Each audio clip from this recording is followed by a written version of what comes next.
Hey everybody, back with Coach Spence for interview part 2. This one we're going to call the top 5 fitness truths from Coach Spence. What up, Coach Spence? Nothing much. How It's a you great doing? day. Yes, great. Excited to help people today. How about you? Hey, I'm just happy to be here. I appreciate you taking the time to sit down and talk to us again Sure. today. So 5 fitness truths. Tell us about slow and steady wins the race. My children are like this, and a lot of people, the younger generation, really, they're really excited to have goals and run out there, and they want it all today. And we run into with clients in our fitness center too, where we want, they want to come in and lose 30 pounds in a week, in a month, and they don't really understand. Like in the weight loss industry, you got to lay that foundation and have a way of life to lose the weight slowly. You lose it slow, you're not going to gain it back fast. But it's hard. Nowadays, everybody, it's kind of a drive-through restaurant kind of mentality. We want it now. We want it quick. We want it fast. Mm-hmm. And a lot of times in business and in health, something that takes a little bit longer is going to stay a lot longer. That makes sense. So slow and steady definitely wins the race. What would you suggest is probably a good amount of weight to try to lose every week? The statistics are, if you could do 2 pounds, 2.5 pounds.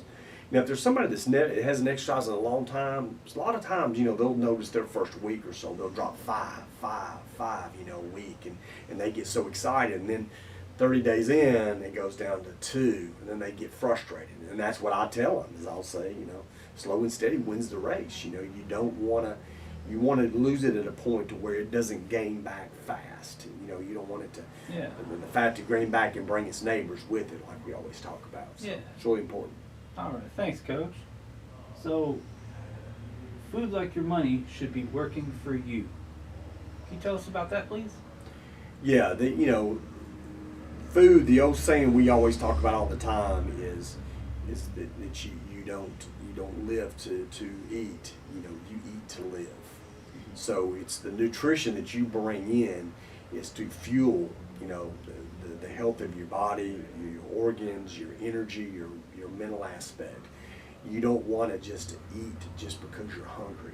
And that's the reason a lot of times when people eat sugars and carbs, 15 minutes later, they want more carbs, more sugar, And so you want to make sure that when you are, eating, you eat good quality foods, lean proteins, that's going to take you, be good for your body. Same thing with your money. It's like killing the goose that laid the golden egg, right? You want to leave that goose alone. Let him produce, that gold over and over again. So it's really important to have a foundation there. Never quite heard it put like that, but that's good advice. The goose that killed the golden egg. I like that. Coach, what about it's not a diet, it's a lifestyle change? Now, we hear that a lot. It's not a diet, it's a lifestyle change. And my parents do keto, and Right. they say that. They say it's a lifestyle change and not a diet. Tell us about that, please. Well, it's one of the teaching points we have here, and it's the difference between teaching a man to fish instead of feeding a man a fish.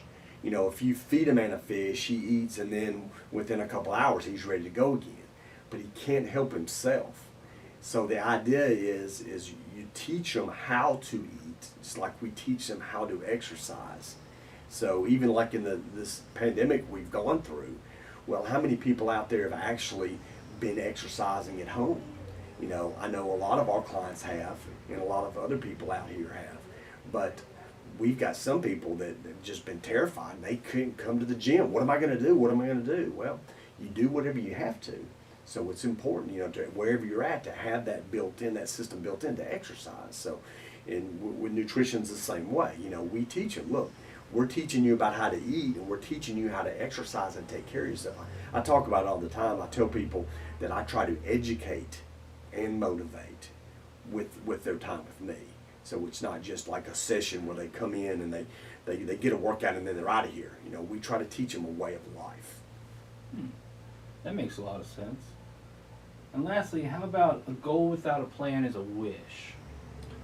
Yeah, there's so many things that people say, I wish I could do that or that. They say, well, yeah, that's going to be a good goal of mine.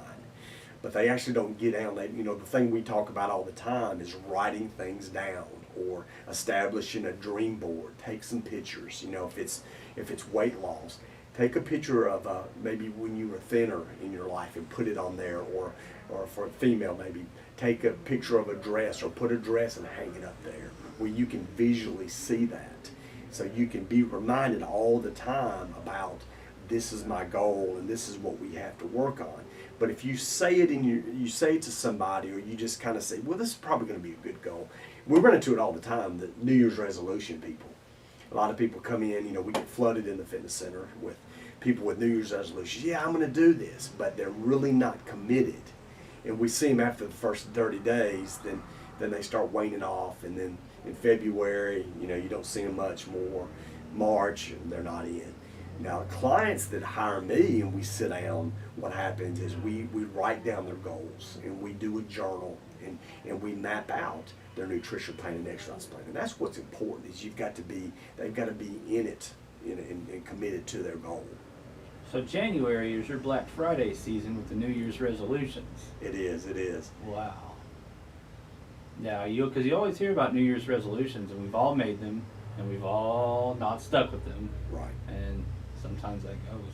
Well, anything, and I teach this all the time, anything you've got to establish, you've got to start with your goal, right? Mm-hmm. And that's the talk about, the wish, right? They start with their goal. Yeah, I wished I can do that. That's what I'm probably going to do. But they're not committed. They're not committed to that. It's the old saying about the farmer, having Thanksgiving dinner or Christmas breakfast, right? And they always say, the chicken was in to help out the process, but the pig was committed, right? I mean, he gave his life to have that breakfast. And that's what you got to be. If you're really serious about goals, you've got to establish them and then develop a plan and then mentally focus on that plan to be able to get there. I tell people all the time when they start with me, I'll say, it's like going on vacation. When you go on vacation and you're not really sure where you're going to go, where do you go when you get to the end of the driveway? Do you turn left or you turn right? Mm-hmm. Either one's correct. So that's really important, is make sure you've got a plan to get there. So you heard it from the source. A goal without a plan is nothing but a wish. Thank you, Coach. I appreciate it. Thank you.